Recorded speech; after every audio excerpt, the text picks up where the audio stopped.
ভারতবর্ষের 4টি জায়গায় অমৃতের কলসিটা নামিয়ে বিশ্রাম নিয়েছিল ইন্দ্রপুত্র জয়ন্ত। সেই 4টে জায়গার নাম শুনে রাখুন: নাসিক, উজ্জয়িনী, এলাহাবাদ আর হরিদ্বার।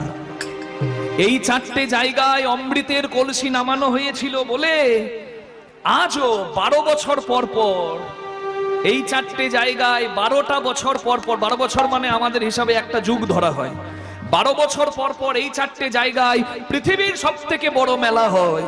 লক্ষ লক্ষ সাধু, লক্ষ লক্ষ গৃহী মানুষ ওই মেলাতে গিয়ে ভিড় করে।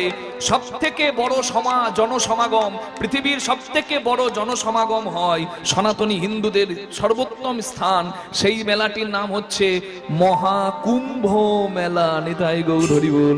4টে জায়গার নাম নাসিক, উজ্জয়িনী, প্রয়াগরাজ মানে এলাহাবাদ আর হরিদ্বার। আর সৌভাগ্যের কথা, আজকে হচ্ছে